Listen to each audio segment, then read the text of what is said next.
One of the easiest elements of the classic tuxedo pattern is actually the mock vest.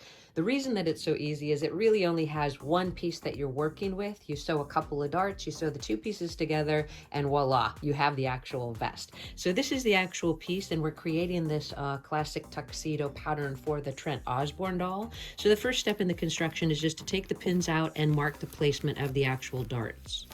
My preferred method is just to take your seam ripper and put a little hole where that dart's going to end. Take your heat erasable marker, place it over the pattern piece, and just put a dot there onto the fabric, and then go ahead and take the pieces over to the sewing machine and get those sewn.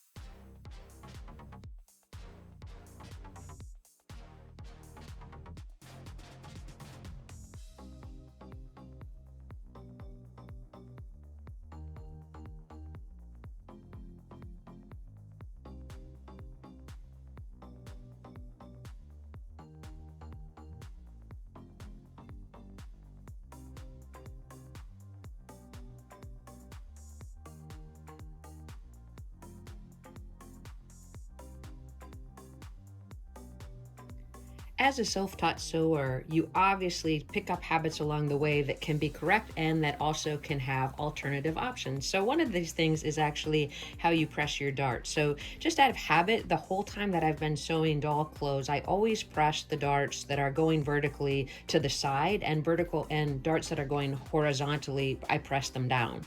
I had a subscriber mention to me that their experience had been that it's always correct to press darts to the center, and my mom also believes that that's the correct way to do it. So I would really encourage you to look at what's best for you when you're doing your sewing, and I've seen kind of mixed reviews on the internet about which way to go. So I'm going to continue to do it the way that it's worked for me, and if you want to leave something in the comment section below about your experience or your training that would help us all learn, that would be great. So let's go ahead and get those darts pressed to the side, and then we're actually going to get that center back neck seam sewn on both pieces.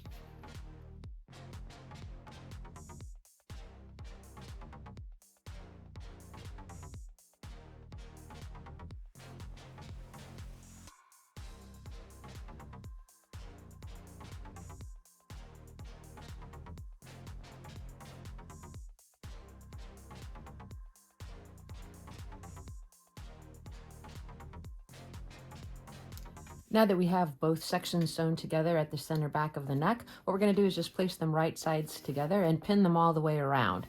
Now, keep in mind that you're going to want to turn the vest through that back neck opening or that channel, so you want to make sure you trim well into the seam allowance, and you may even consider taking down the center back neck seam a little bit to just make it a little bit easier to push through. Now, if you're using a very thick brocade fabric, you might even consider making this a little bit wider just to make it easier to get the actual thing turned. So what I'm going to do is trim down this seam allowance, pin the pieces together, and then I'm going to sew all the way around the entire vest, leaving a small opening at one edge for turning, but you want to make sure it's big enough that you can comfortably get the fabric through.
Now that we have it sewn all the way around, and we also left that little opening right here for actually turning the vest, we're going to trim in towards this seam allowance. And it looks like the points on both sides worked out really good. You do want to check that before you actually turn it. We're going to get it turned and pressed, and then we'll move on to the next step.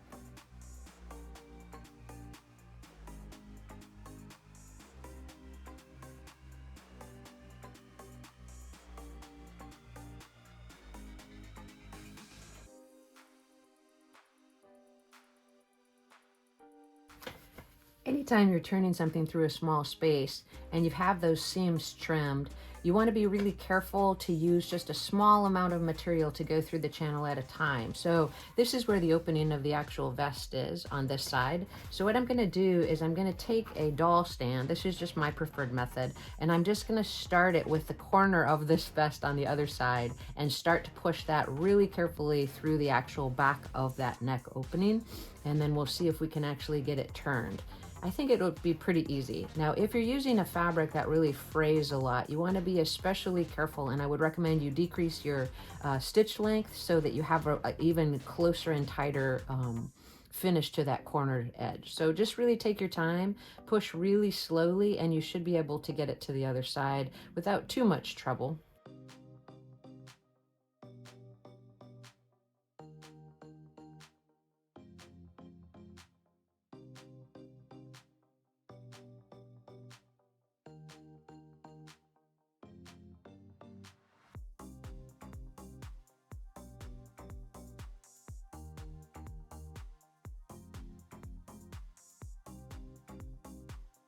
So the reason the doll stand is really useful is because it's such a small implement and it's actually pretty long. So this will also help us get to the other side of the vest that's already turned, but doesn't have the turning hole in it. So once I get the rest right side out here, I'm gonna fish the doll stand back in, go across the neck channel and sort of poke out the edges of the front of the vest. You can kind of see the shape coming together. So I'm going to continue to work with that until I have it sufficiently turned, and then I'm actually just going to press the whole thing.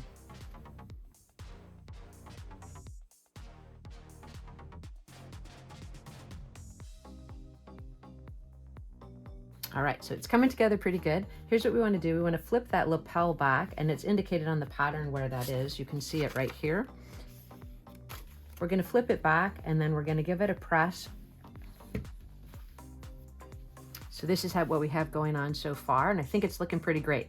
So as I said, we're gonna go ahead and hand finish that opening, and then we're actually gonna get some decorative buttons or beads even to close the front of the garment before we actually fit it to our doll and get the final placement for the snaps.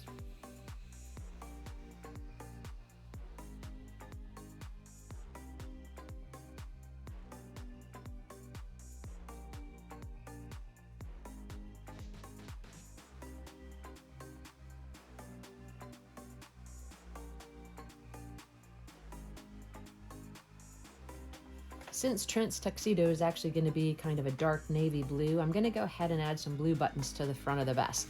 Now, I didn't have a lot of fabric to make the vest out of, so I chose this one, and it does have a blue line running in it, so I'm hoping that adding the blue buttons will tie the whole look together. So I'm just going to add those 3 buttons now, and we'll get a fit to the doll.